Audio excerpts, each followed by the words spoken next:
Hey, Bridge, aren't you glad you joined us this morning? I know, dad joke. Okay, you're right. It's terrible, but you smiled. So, hey, we're doing something different over the next 4 weeks. We are going to post a shorter video online for worship, and then we're meeting up at 10:30 a.m. for communion and some announcements. And so we hope you will participate in that over these next 4 weeks. If you're just now hearing that or seeing that and you don't have the link, just text us right now, 423-800-8287, and we'll get you looped in on that. Also, we have one song of worship, so worship along here, and then stay tuned for the message.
My confidence, you never fail.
your faithfulness, faithfulness.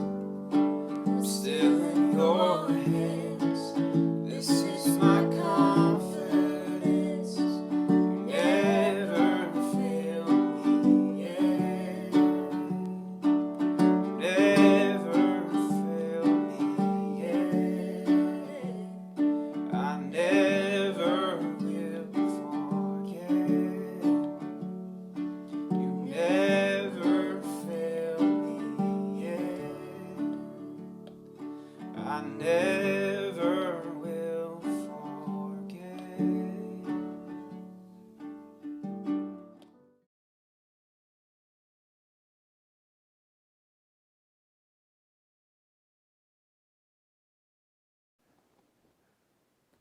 I read about a psychologist who once asked an audience, if I squeeze an orange, what comes out of it?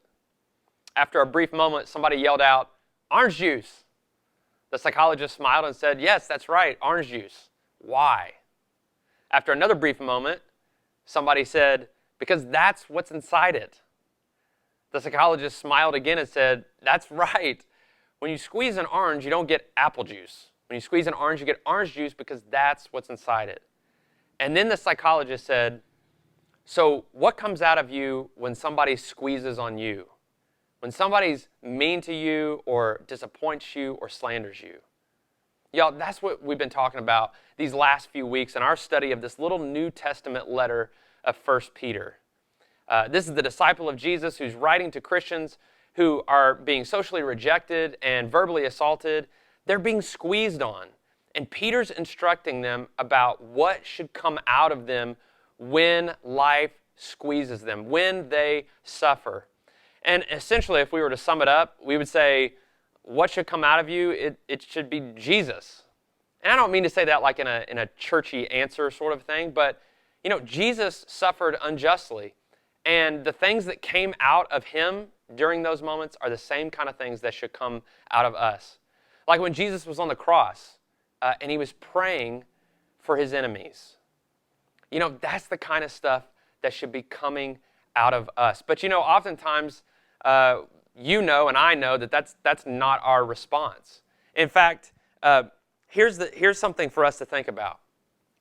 It's bad enough to suffer unjustly, but how much worse when our response adds to our suffering? Like when we grumble or we complain and we just keep grumbling and complaining, and we know that grumbling and complaining doesn't do anything for our suffering, does it? Or if like last week, we talked about retaliation. When we just respond with blow for blow and hurt for hurt during our suffering. Or like when we look back to that past wound in our life and we just hold on to resentment and bitterness and unforgiveness. It's like it solidifies into concrete. And that old wound just continues to wound us. We add suffering to our suffering. Peter, one of the things that he points out in our reading today, this is one of the big ones. That one of the ways that we add suffering to our suffering is when we respond with fear. So often we fear our circumstances more than we fear or revere Christ as Lord. That's why Peter says right here, honor Christ as Lord, honor Christ the Lord as holy. And the reason holiness is important is because Jesus is the just judge. Jesus is the one who suffered unjustly. And so Jesus is the one that will be able to vindicate us. He knows what's holy. He knows what's right and what's wrong. And we can take confidence that even though we suffer even though we're squeezed on, that we will one day be vindicated. That's why Peter says these words when in verse 14. He says, if you should suffer for righteousness' sake, you will be blessed. And so here's the idea. Instead of adding more suffering to our suffering, it would be better to respond with blessing. If we go back, Peter was just quoting Jesus when he said those words. And if we go back to Matthew chapter 5 where he said them, the idea is this. We can take confidence and we are blessed even when we're suffering, because when we're unjustly suffering, we we know that we are living in the midst of God's will. We're living knowing that we are participating in His kingdom here on earth. And as Jesus goes on to say in that Sermon on the Mount, He says, hey, look, if they persecute you, just know that you are in good company, because that's the same way that they treated the prophets. And so great is your reward in heaven. We can take confidence of our reward to come when we suffer unjustly. And so I think Peter paints this vision for us in our reading today, which looks more like this. Instead of adding suffering to our suffering, we should just see our suffering as a blessing. And instead of retaliating, instead of grumbling and complaining or hating on other people, trading blow for blow, we should instead love, and we should be gentle and respectful. Because here's the thing, when we do that, it's amazing, because people will look at us, maybe the very ones who are causing us suffering. Or people will look at us when we're going through real strong difficulties, and they'll say, wow, why are they able to respond that way? I think Peter assumes this because his instructions in verse 15 are this: always be prepared to make a defense to anyone who asks you for a reason for the hope that is in you. That word defense is apologia. It's where we get the word apologetics. And so, when you hear of somebody talking about apologetics, it's like making a case or a defense for Christianity. But I think the vision that Peter is giving us here is like, look, your best defense for the Christian faith, or maybe we could say the best offense for the gospel of Jesus Christ, is a good response to suffering. To see suffering and respond as if it were blessing. So instead of adding suffering on top of suffering, we see suffering as the occasion for new possibilities. And you all, that is where this Easter season comes in. Because Jesus went through and suffered unjustly himself and was vindicated and resurrected, we too experience this resurrection. Yes, in our reward in heaven and after we die, but also we experience the power of resurrection at work now. Even when we suffer, there are new possibilities. And here's the thing. I believe this is part of Peter's vision. We are more impactful and more influential. At least we have more potential to influence and impact others for Christ in the midst of great suffering. If you think about it, people are just more curious. They're more aware. They're paying more attention when we're going through our worst. They're watching what we do. I think if you were to even compare it to like if somebody was, we look at a successful person, and many of us will say, well, I want to pattern my life after that successful person, or we see what they do and we're like, I want to do that so I can be like them. But when we see somebody suffer, isn't it even greater? I mean, when somebody experiences success, we're not surprised when they go on exotic vacations or they buy a bigger house or, all of these things. But when we see people at their worst and they respond with such blessing for other people, we are so intrigued. We wonder, what do they have? I want that. That's why I believe some of the best opportunities to point others to Christ is when we are at our worst. In fact, just think about any great spiritual hero you have in the Bible. I mean, you think of Job as the obvious one, right? I mean, his wife said, why don't you just curse God and die? And his friends kept telling him, you're in the wrong. And he was in the right. And he was eventually vindicated for his right response. But he kept responding, knowing that he was living for the Lord. Or you think about one of my favorites, Joseph. Or what about Ruth? Or even the Apostle Paul. I mean, it's hard not to love the Apostle Paul, because when he is at his worst, when he's experiencing his worst, when he's being squeezed on, man, he is at his best. I love the story in Acts chapter 16 where he and Silas are in Philippi and their ministry has disrupted one of the local businesses that's really preying on this woman. And so they beat them up and they throw them in prison. And it says about midnight, they were singing hymns and praying to God. And then an earthquake shook the prison and their chains became unfastened. And the jailer was there and he was scared and thinking that he would lose his prisoners. He went to kill himself. But Paul was like, stop, no. The jailer fell to his knees. He said, what do I need to do to be saved? And Paul said, believe in the Lord Jesus Christ and you will be saved. And you all, that night, he was baptized, he and his family, in the night. When he was at his worst experience, he was one of the most impactful moments. If you follow Paul, I mean, it just continues to happen time and time again. In Jerusalem, when he was falsely accused, they're carrying him away, the Romans carrying him away, he's almost in the barracks, and he turns around, he wants to testify to the people who falsely accused him. And he speaks out and he testifies to Christ. And then under the Roman governor Felix, he shares Christ with him. After Felix rules and he leaves him in jail for 2 years. 2 years, a lot of us would say, where's God in all this? Paul's like just resilient, continuing to see his suffering as a blessing.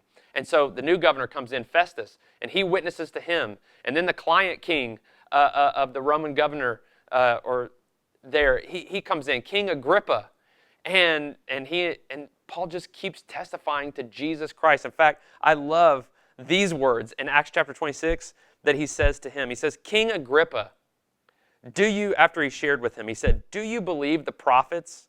I know that you believe. And Agrippa said to Paul, in a short time would you persuade me to be a Christian? And Paul said, whether short or long, I would be to God that not only you, but also all who hear me this day might become such as I am, except for these chains. He was still in his chains, and yet, boy, he was as passionate and bold, sharing Christ, even though his life was being squeezed on. And of course, the prime example, you all, is that of Jesus Christ. And as 1 Peter relays so well, Jesus is the prime example. He's the one we follow after. We said last week, we live the cruciform life in the shape of Jesus, in the shape of the cross. And so Jesus suffered unjustly, but look, this is what Peter says in 1 Peter 3 in our reading today, verse 17 and 18. I'm reading from the Message. It says, it's better to suffer for doing good, if that's what God wants, than to be punished for doing bad. That's what Christ did definitively. He suffered because of other sins, the righteous one for the unrighteous ones. He went through it all, was put to death, and then made alive to bring us to God. That's it. That's our example. If that wasn't enough, in our reading today, you probably caught this. The flood and Noah, that's another great example. Because the true sufferers are the ones who never yield to God.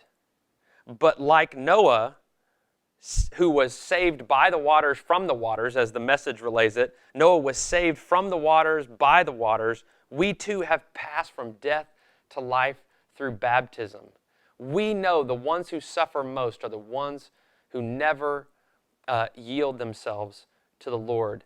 And those who do yield to the Lord and to Jesus Christ, even in the midst of suffering, we realize, you know what? We can take confidence. If we suffer unjustly, we're living the kingdom life, and we have a great reward to come.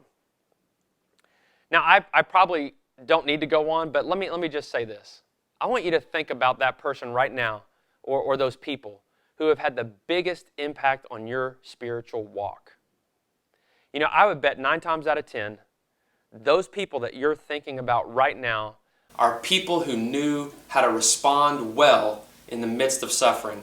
In fact, people who may have even seen their suffering as the opportunity to bless others. I remember one of those people who was that in my life was a prayer partner of mine, much older gentleman. We would get together weekly, and when he got prostate cancer, I was just amazed at his attitude and his trust in the Lord. In fact, I remember one time when he had a ski trip planned out west, and he just went.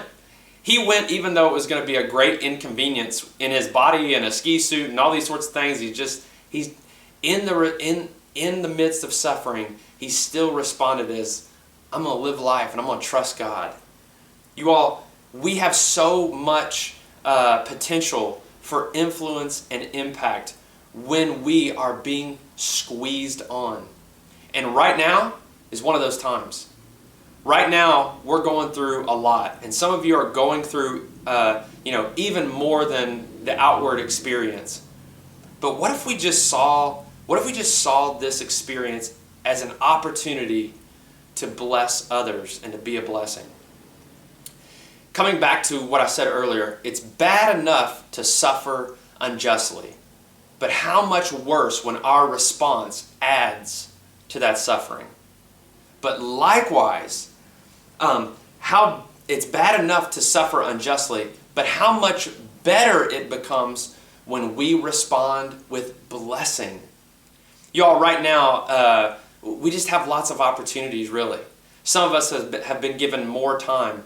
I wonder what it looks like to just get creative right now and to be a blessing. Yeah, we're getting squeezed on. Things are stressful, but maybe this becomes a time to just really love on some people around you, in your home or your neighbors. Maybe to take care of an elderly neighbor, or to mow somebody's grass, or to cook a meal for one of our new moms here at Bridge, or to cook a meal for some neighbor of yours just because you want to show kindness. Or how about this? Maybe you just go to Party City and you just get a whole bunch of balloons and you stick them in your yard, or your fork with a fork in your yard, or you attach to your mailbox, and you just put a message out to your neighborhood to say, all the kids can come by my house and have a free balloon. These are the kinds of things when people just look and they go, what is up with them? Why do they do that? I see that happening even in our own community right now. People who are just finding good in the midst of the suffering and blessing others. You all, I think this is the vision that Peter has in mind, that even though we can be squeezed, that what comes out of us is the juice of Jesus, the stuff of Jesus. Because, hey, when you squeeze a Christian, what comes out? The response should be Christ. Christ. You all, I hope that you will have a great week and you're encouraged today. Please reach out to us and let us know how you're doing. We love you so much.